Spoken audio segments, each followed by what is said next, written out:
लक्की ने वाकई बहुत सालों के बाद ऐसा खाना खाया था।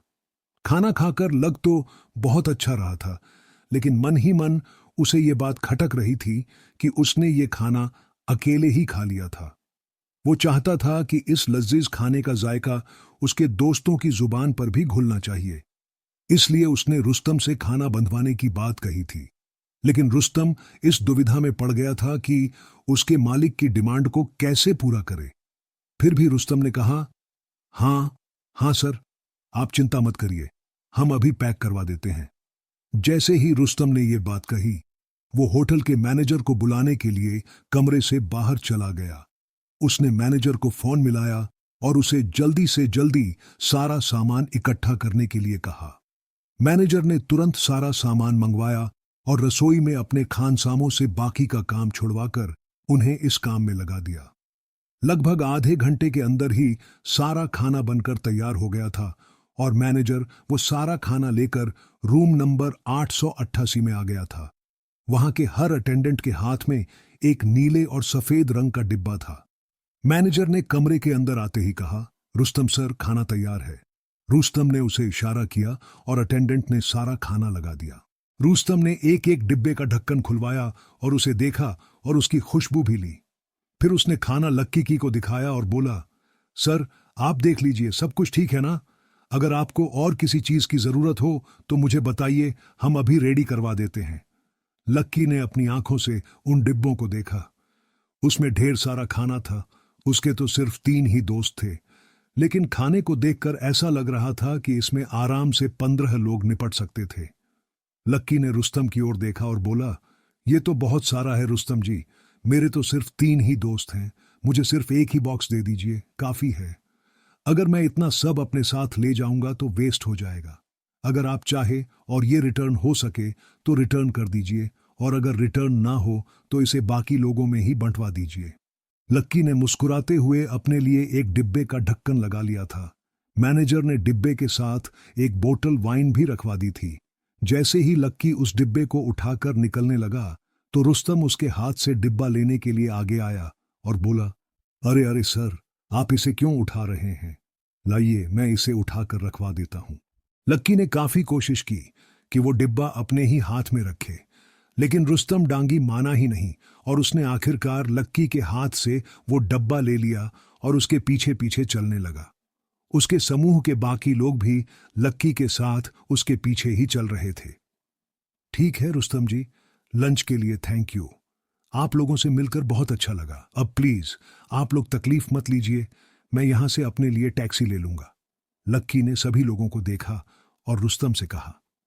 जैसे ही लक्की का ये कहना हुआ कि इतने में रागिनी भीड़ से निकलकर बाहर आई और उसने लक्की से कहा, सर आप टैक्सी मत लीजिए, मेरी कार यहीं खड़ी है, मैं आपको छोड़ दूंगी। रागिनी की आंखों में चमक थी। वो लक्की के ऊपर से नजर ही नहीं हटा पा रही थी। लक्की देख पा रहा था कि खाना खाते हुए भी रागिनी बार बार लक्की की ओर देखे जा रही थी। अब जैसे ही रागिनी ने लक्की को अपने साथ चलने का ऑफर दिया तो वो सोच में पड़ गया।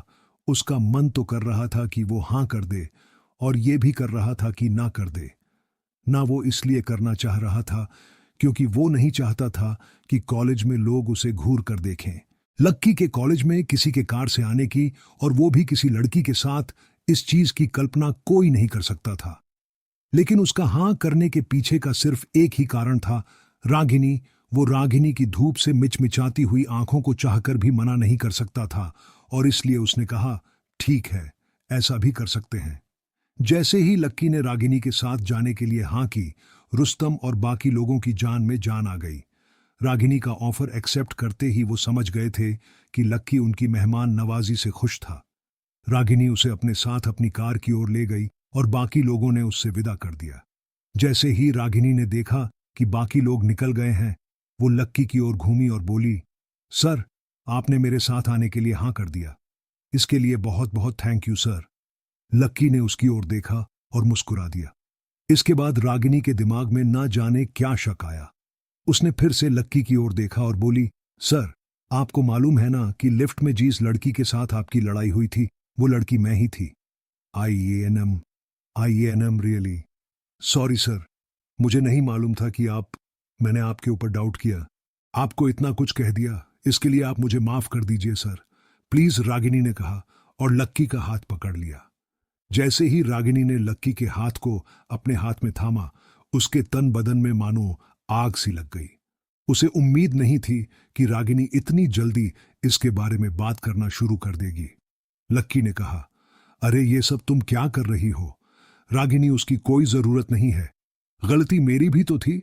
मुझे तुम्हें इस तरह से लिफ्ट में देखकर तुम्हें परेशान नहीं करना चाहिए था, इसलिए माफी तो मुझे तुमसे मांगनी चाहिए। और अब की बार लक्की ने रागिनी का हाथ पकड़ लिया। रागिनी ने भी नहीं सोचा था कि इतना बड़ा आदमी आगे से चलकर उससे माफी मांगेगा। वो उसकी सादगी की दीवानी हो गई थी। लिफ्ट में उसने लक्की के प्रति अपने दिमाग में जो छवि बना ली थी, लक्की उससे बिल्कुल अलग निकला था। जैसे ही लक्की ने उसके हाथ को अपने हाथ में लिया, रागिनी ने फिर से अपना हाथ छुड़वाया और अपने ही हाथ से फिर से लक्की का हाथ पकड़ते हुए बोली, अरे नहीं सर, आप माफी क्यों मांग रहे हैं? मुझे तो बस इस बात की खुशी हो रही है कि इतने बड़े आदमी ने मुझे देखा। मुझे उम्मीद है सर कि आप मेरे रूड बिहेवियर की वजह से नाराज नहीं होंगे। अगर मैंने अपने मुंह से कुछ भी उल्टा सीधा कह दिया हो तो मुझे माफ कर दीजिएगा sir, please sir, please, Ragini ने कहा और उसके आगे हाथ जोड़ने लगी।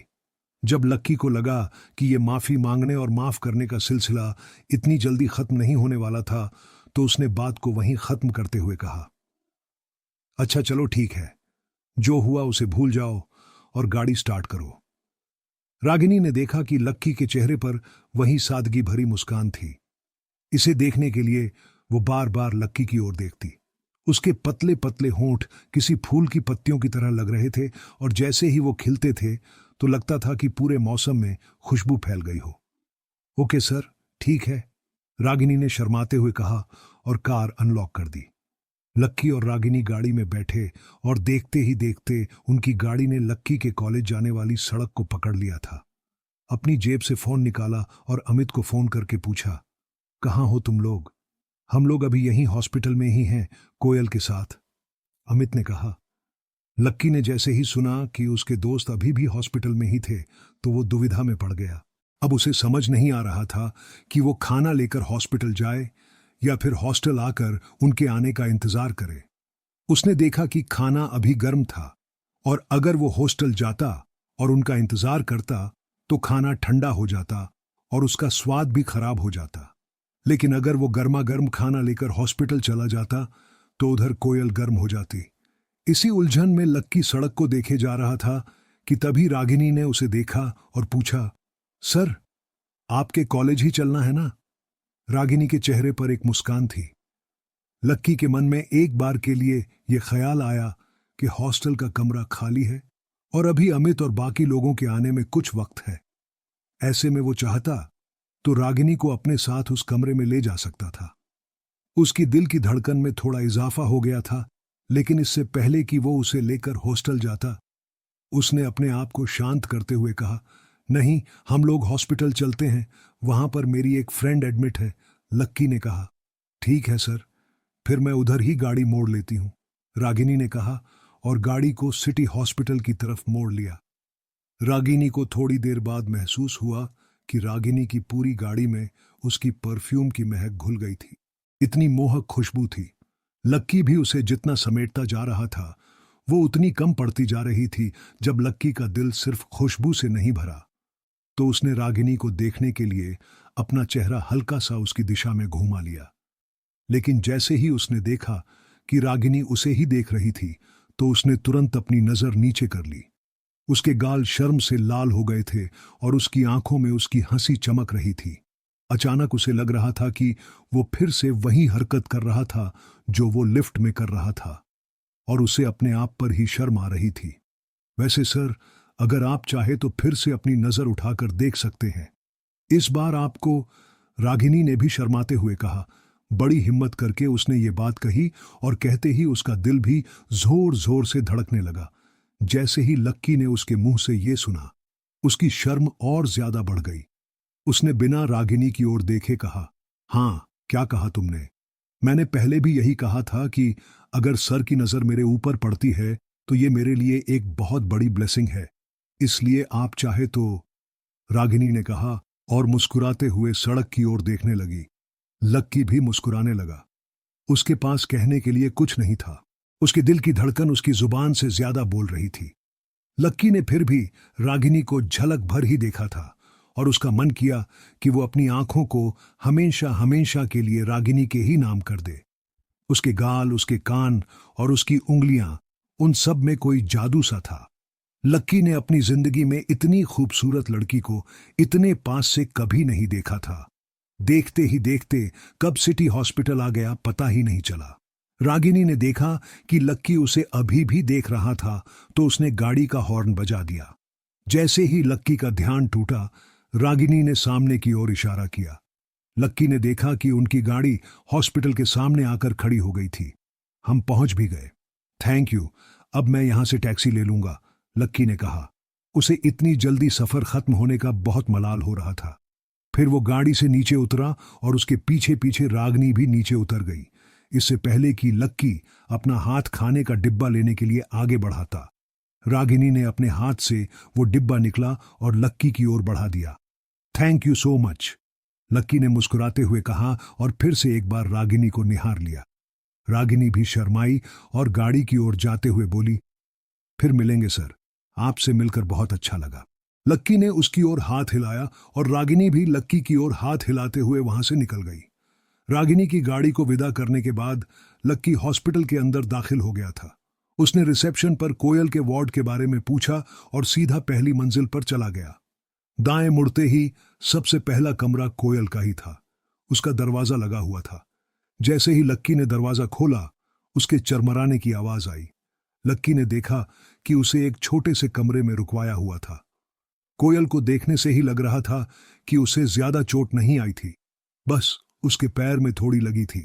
कोयल के आसपास उसके सभी दोस्त खड़े थे। ऐसा लग रहा था कि सबने कोयल के पलंग को घेर लिया था। लक्की ने देखा कि अमित, प्रीतम और गर्वित के अलावा वहां खड़े सभी लोगों ने काफी चकाचक कपड़े पहने हुए थे। उनकी महक से कमरे में रखी दवाइयों की महक कम हो गई थी। लक्की ने देखा कि कोयल के पलंग के पास ढेर सारे तोहफे भी रखे हुए थे।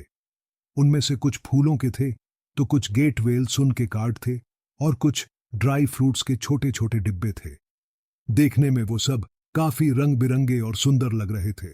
सब लोग कोयल के आसपास खड़े होकर बातें कर रहे थे और हंसी मजाक कर रहे थे। लेकिन जैसे ही कमरे का दरवाजा खुलने की आवाज आई तो सभी लोग पीछे मुड़े। उन्होंने देखा कि वहां लक्की खड़ा था और उसके हाथ में खाने का एक डिब्बा था। लक्की ने इतनी सारी नजरों को अपनी ओर आता देखा तो वो घबरा गया। उसे उम्मीद नहीं थी कि इतने छोटे से कमरे में उसकी मुलाकात इतने सारे लोगों से हो जाएगी। वैसे लक्की खुद भी यहां पर कोयल से मिलने के लिए नहीं आया था, बल्कि वो तो सिर्फ अमित और उसके दोस्त को ये खाना देने के लिए आया था। लेकिन अब बाकी सब लोग उसकी ओर देख रहे थे और कोयल भी उसकी ओर देख रही थी, तो लक्की को जबरदस्ती मुस्कुराना पड़ा और उसने कोयल से पूछा, कोयल तुम ठीक हो? कोयल ने उसकी बात का जवाब नहीं दिया। वो उससे आज फिर से नाराज थी। लक्की को तो मालूम ही था कि उसे उसकी ऐसी शक्ल देखने को मिलने वाली थी, इसलिए उसने उस पर ज्यादा ध्यान नहीं दिया। उधर कोयल ने तो उसकी बातों पर ज्यादा ध्यान नहीं दिया था, लेकिन दिशा लगातार उसके हाथ की ओर देखे जा रही थी। लक्की के हाथ में नीला डिब्बा देखकर दिशा ने पूछा, ये तुम्हारे हाथ में क्या है? ये तो मैं खाना लेकर आया था, लक्की ने कहा। अच्छा, तो तुम हॉस्पिटल के अंदर बाहर से बना खाना लेकर आए हो, तुम्हें मालूम है ना, मरीजों को बाहर का खाना नहीं खिलाते हैं, दिशा ने कहा और लक्की की ओर ऐसे देखने लगी जैसे उसने कोई बड़ा गुनाह कर दिया हो। लक्की फंस गया था।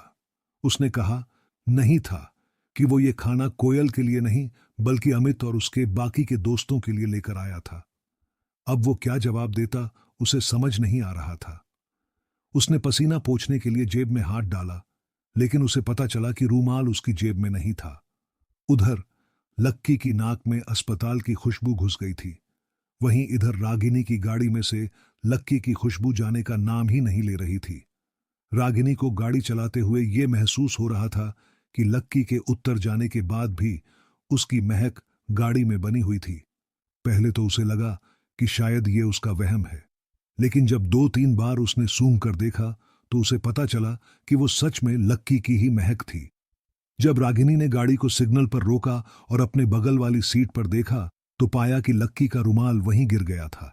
ये वही रुमाल था जिससे उसने रागिनी की शर्ट पर लगा खून साफ किया था। ओहो, सर तो इसे यहीं भूल गए अब। रागिनी ने सोचा कि वो अभी हॉस्पिटल से ज्यादा दूर नहीं आई थी, इसलिए उसे फिर से गाड़ी घुमाकर लक्की को ये रूमाल देने के लिए जाना चाहिए था।